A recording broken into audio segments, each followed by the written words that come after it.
ইথুন বাবুকে সৃষ্টি করছে এই ধরনের গান সে রচনা করবে, এই ধরনের গান সে সুর দিবে, যেটা অন্য কেউ পারবে না। আজকে কাজী নজরুল ইসলাম একজনই হয়েছে পৃথিবীতে, তাই না? সেটা আল্লাহ বানাইছে। তো সেই কারণে বলবো, আল্লাহ যাকে যেখানে, আল্লাহ যে পৃথিবীটা সৃষ্টি করছে, পৃথিবীটা যেমনি পাহাড় দিছে, জঙ্গল দিছে, সমুদ্র দিছে, বাঘ দিছে, আবার একটা কেঁচোও দিছে, অর্থাৎ পৃথিবীর ভারসাম্যটা রক্ষা করার জন্য। ঠিক মানুষের সমাজের মধ্যেও কিন্তু, মানুষের সমাজের মধ্যে যে আল্লাহ যে ব্রেন দিছে, আল্লাহ যে ব্রেন দিছে সেখানে বুঝে শুনেই দিছে। আজকে রিজিয়া পারভিনের মতো গলা কিন্তু সবাইকে দেয় নাই, তাই না? এটা কিন্তু আল্লাহই দিছে। অর্থাৎ সে এই লাইনে সমাজকে সেবা করবে, এই লাইনে মানুষের জন্য সে কাজ করবে। ইথেন বাবু এই লাইনে যে এরকম গান সে রচনা করবে, এটা আল্লাহই কিন্তু সৃষ্টি করছে। তাকে যদি আর ওই ইঞ্জিনিয়ারিং কাজে লাগাই দেন তাহলে হবে? তাহলে ডাক্তার পড়তে দিলে হবে? ডাক্তারি পরীক্ষা দিলে যদি বাবা বলে যে না, তোমার এগুলো গান টান দরকার নাই, তুমি বাবা ডাক্তার হইতে হবে, তখন তো সেটা হবে না। অর্থাৎ মেধাটা আল্লাহ সৃষ্টি করে দিচ্ছে। যেখানে আজকে আমরা যত কিছু, যে আমাদের চুল কাটে, এই লোক যদি চুল না কাটে তাহলে বুঝেন আমার অবস্থাটা কী হবে, অবস্থাটা কী হবে। আজকে সমাজে আমরা অনেক কিছু করি, এই যে লোকগুলো আমাদের পায়খানা প্রস্রাব পরিষ্কার করে, পরিচ্ছন্নতা যে কর্মীরা আছে, এরা যদি 1 মাস কাজ না করে তাহলে বুঝেন ঢাকা শহরের অবস্থাটা কী হবে। কাজে আল্লাহ কিন্তু চিন্তা ভাবনা করেই মানুষ সৃষ্টি করছেন।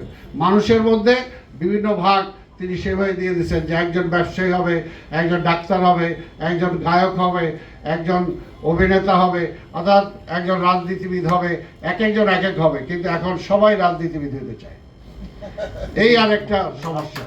সবাই যে লাইনেই থাকুক না কেন, আইসা চূড়ান্ত পর্যায়ে আইসা একটা মন্ত্রী হতে চায়, একটা এমপি হইতেই হবে। এই যে আজকে এইটাও কিন্তু একটা সমাজের ভারসাম্যতা আজকে নষ্ট করে দিচ্ছে। কাজে রাজনীতিটাও আবার রাজনীতিবিদদের হাতে ফিরে আনতে হবে। জাসাসটা সাংস্কৃতিক ব্যক্তিদের মধ্যেই জাসাসকে দিতে হবে, অন্য কেউ কারোর মধ্যে দিতে হবে না।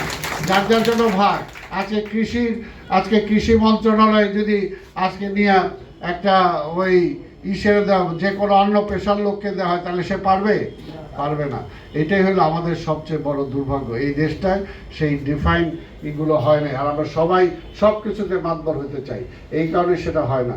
তাই যাই হোক, আমি আর বক্তব্য দীর্ঘায়িত না করে, ইথেন বাবু এরকম 100-200 না, আরও হাজার গান সে দেশকে উপহার দেখ, জনগণকে উপহার দেখ, আমরা উপকৃত হব, জনগণ উপকৃত হবে, দেশ উপকৃত হবে, আমার দেশটা সারা পৃথিবীতে পরিচিতি পাবে। আমি আশা করি যে আজকে এই গান না, আরও অনেক গান সে রচনা করবে আজকের এই দিনে। তার জন্য আমরা সবাই দোয়া করি, আল্লাহ তার সে মেধাকে সেইভাবে বিকশিত হওয়ার সুযোগ দেয়। আজকে স্বাভাবিক মৌসুমে এই ধরনের আরও সাহসী গান নিয়ে জনগণের মাঝে আসুক। আমরা তো চাই যে আজকে আমাদের রিজিয়া পারভিন আরও দীর্ঘদিন, কারণ আমরা তো দেখছি এই স্বৈরাচারী শেখ হাসিনা, তাদের মতো এরা যখন এফডিসির সামনে তারা মানববন্ধন করছে, এদেরকে কিভাবে অপমান করছে, তাই না? কিভাবে হরতালের সময় অপমান করছে, তাদেরকে পিটাইছে। তো এইগুলো কি, এইগুলোর জন্য তো আজকে সে কোথায় আছে হাসিনা? আজকে কোথায় আছে, কোথায় চলে গেছে, তাই না? কোথায় চলে গেছে? আর বেগম খালেদা যে মানুষের অন্তরে আছে। এই জন্যই বলবো যে শক্তি দিয়ে সবকিছু জয় করা যায় না, টাকা দিয়ে সবকিছু কেনা যায় না। সেটার জন্য মন দিয়ে, এবং সেটার জন্য এইরকম গান রচনা করে মানুষের মন জয় করা যায়।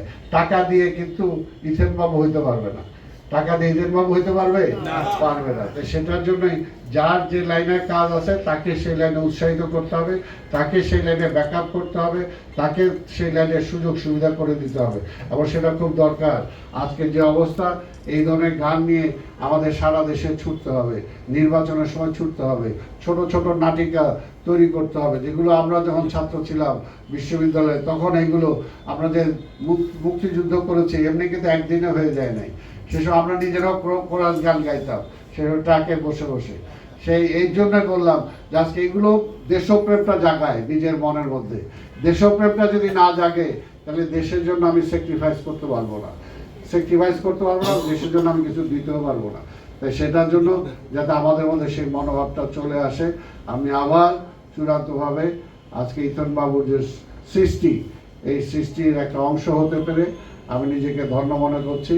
এবং ফাইনালি এই গানটার মোড়ক উন্মোচন করা হলো। ধন্যবাদ।